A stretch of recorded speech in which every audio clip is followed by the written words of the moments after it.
All right, let's talk about the Tower of London. It's one of those places, a total bucket list landmark, so steeped in history you almost have to go.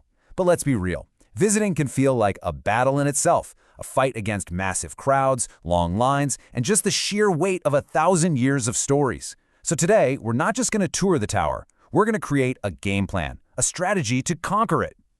I mean, just look at this place. This is the fortress that William the Conqueror built. It has dominated the London skyline for nearly a millennium. It's seen it all: royal parties, secret plots, grim executions. You're not just looking at some old castle. You're looking at a time capsule of English history. And here's our main challenge: 3 million. That's how many people walk through those gates every single year. That averages out to over 8,000 people a day, all trying to see the same things you are. So this isn't just a casual visit, it's a major logistical puzzle. And that gets us to the big question, right? How do you turn what could be a stressful, crowded day into something truly memorable and fascinating? How do you actually soak in the history without spending half your day just waiting around? Well, you need a strategy, and that is exactly what we're going to build right now. First things first, before we can plan our attack, we need to understand the battlefield. So let's rewind the clock about 1,000 years and see how this incredible fortress came to be and what it's become today.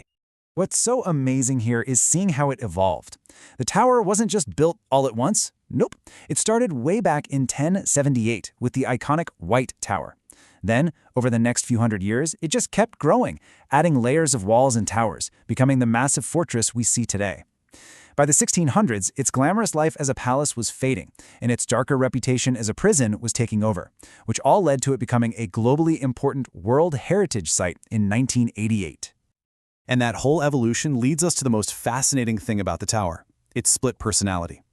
This place was never just one thing. It was a place of wild contradictions, a home for both incredible splendor and unbelievable suffering. So this is the key thing to get. It had 3 main jobs: a fortress to keep the royals safe, a palace for them to live in style, and a prison to lock up their biggest enemies. Think about that.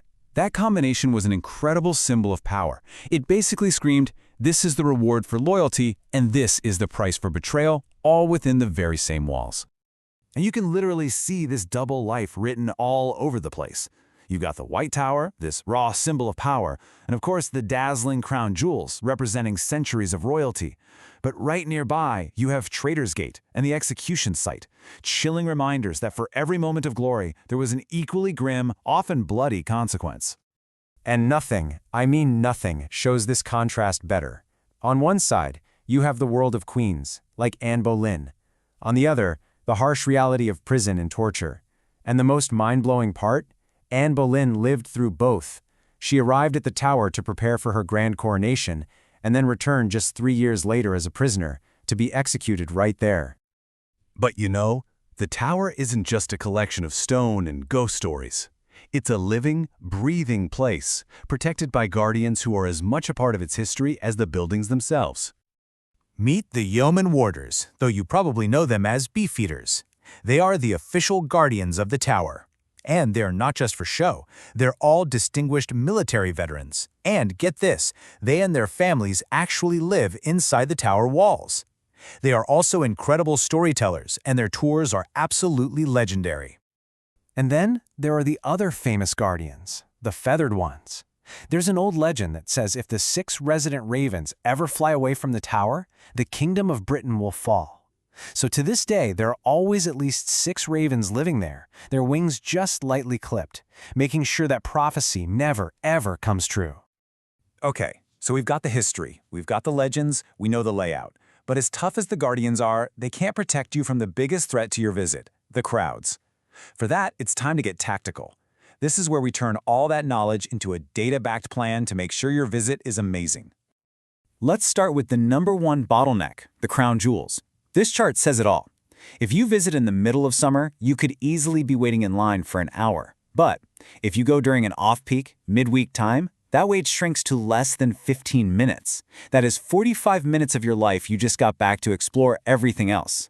So the takeaway here is that not all times are created equal, not even close. This table lays it out perfectly. The absolute sweet spot, September or May on a Tuesday, Wednesday, or Thursday. And you want to get there right after it opens, between 9:30 and 11 in the morning. Whatever you do, avoid summer weekends afternoon, unless you really enjoy standing in massive crowds. So let's boil this all down into 3 simple, easy-to-follow steps. Your game plan. 1. Go midweek. 2. Get there early and make a beeline for the crown jewels before those lines get crazy. And 3. Book your tickets online a couple of weeks ahead of time. That means no waiting in line to get in and no stress. All right, we have our course strategy locked and loaded. Now, let's just add a few final pro tips to make sure your day goes off without a single hitch. Think of this as your final pre-mission checklist. We've already covered booking tickets. I'd also say consider an audio guide if you like going at your own pace. And please, listen to me on this one. Wear comfortable shoes. Seriously, you're going to be walking on 1,000 years of uneven cobblestones. And finally, give yourself a good 3 to 4 hours to see everything without rushing.